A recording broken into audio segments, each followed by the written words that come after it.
guys, thanks for tuning in. There was a question asked, what were we allowed to wear in prison?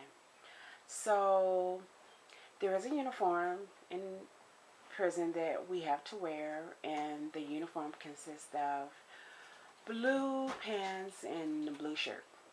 The pants were made where they had elastic in the waist, and they were really baggy.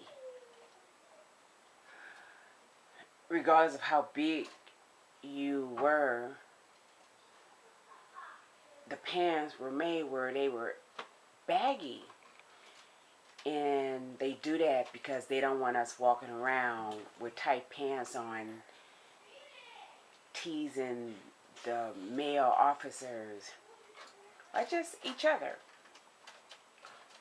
The tops were made where they were baggy. They were just horrible tops. You could wear the ones that button up, with the collar short sleeve button up, or just one I don't know what that was. But it was horrible. Also, we were allowed to purchase clothes out of a catalog. There is a catalog. There's 3 different catalogs, 3 companies where you're allowed to purchase anything from clothes, shoes, food, essentials. In the catalog, they had jeans that you could purchase, and the jeans were always 501s. Also, the tops, the blouses were just basic t-shirts, Hanes and Fruit of the Looms t-shirts, which was way better than wearing the uniform. So most of the women walked around with the 501 jeans and the t-shirts. Also, you could purchase like baggy, like gym shorts.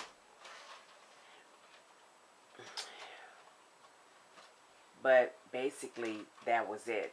Most of the women walked around with the jeans on. I never purchased any 501s jeans. I always purchased the baggy sweatpants. Yeah, sweatpants. You could purchase sweatpants. So I wore the baggy sweatpants. The gray. The gray. We were allowed to wear gray. So I purchased the gray baggy sweatpants. And I would always wear the t-shirts. I didn't care for the 501s. I don't really care for jeans on my skin tight like that.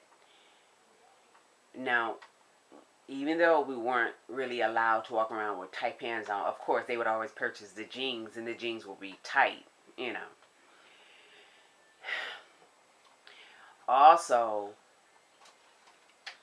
I don't know how long ago, but back in the days, they were allowed to have their family send in boxes with clothes. And so your options were larger. For instance, the older women who walked around the prison who had been there for 25 years or so, they was walking around with items you couldn't buy, you couldn't get a hold of. Nice hats and sunglasses and clothes. But they were allowed to keep those items because they had purchased those items maybe 15 to 20 years ago.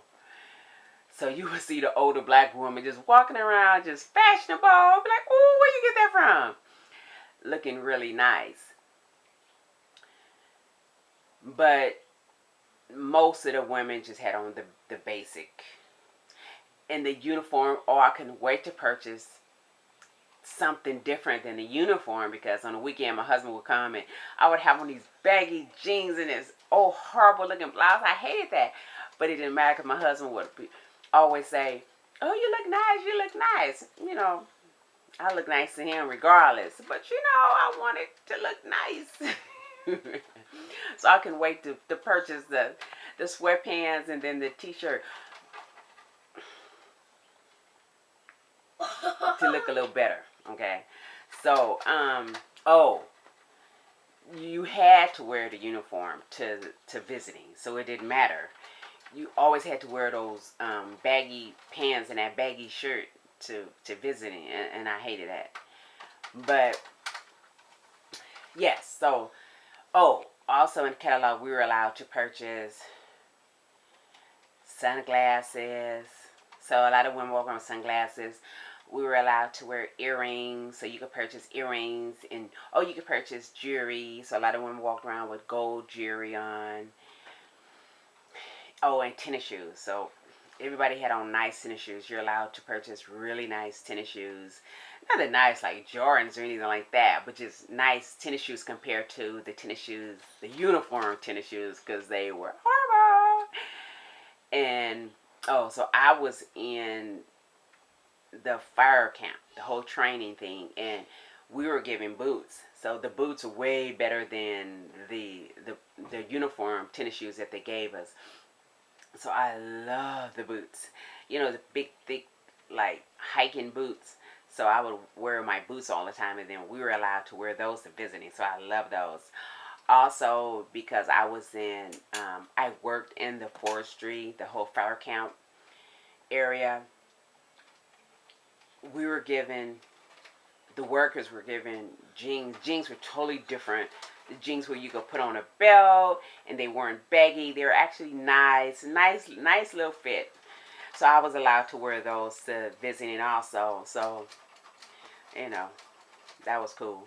But there's no fashion.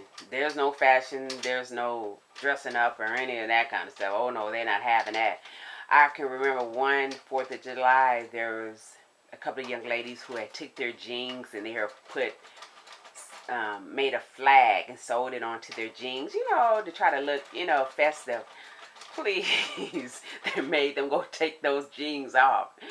So they don't want us, walking around, I don't know, with anything different on than the uniform. Also, the visitors, when they come in, they can't have one blue or gray. They're really, really, really, really strict about what the visitors can wear inside the prison, because they don't want the visitors looking like the prisoners. Regardless of who the visitors are, if you're a minister or, you're a pastor coming in, or you're a coach or a trainer coming in, they will turn you around. They really don't want the visitors with any of the colors on, a white t-shirt or the blue jeans or a blue shirt. They will turn you around real fast. So there was no fashion. There was no fashion at all. Just a regular uniform or jeans or whatever. Everybody walking around, trying to look cute or whatever. But that's what it was. So anyway, thank you so much for the question. I really appreciate it. Good question. Hats. Hats. Also, we were allowed to wear baseball caps. So there was a lot of women walking around with their baseball caps on. And we weren't allowed to wear headscarves out in the yard. The only way you could wear a headscarf if it was your religion. The head wraps, and then you would have to go to the chaplain and fill out an application and talk to her, and I guess it's something like telling the truth, and then she would give you a certificate, and the certificate allowed you to wear the head wrap. But other than that, you could not walk around with a scarf on whatsoever. So you wake up in the morning, your head looking all crazy, you're allowed to throw the cap on, but no headscarf. Yeah, that's it. So anyway, okay, once again, thanks for the question, and thanks for tuning in. Please feel free to ask a question, and I'll be more than happy to answer it. Until the next video, peace.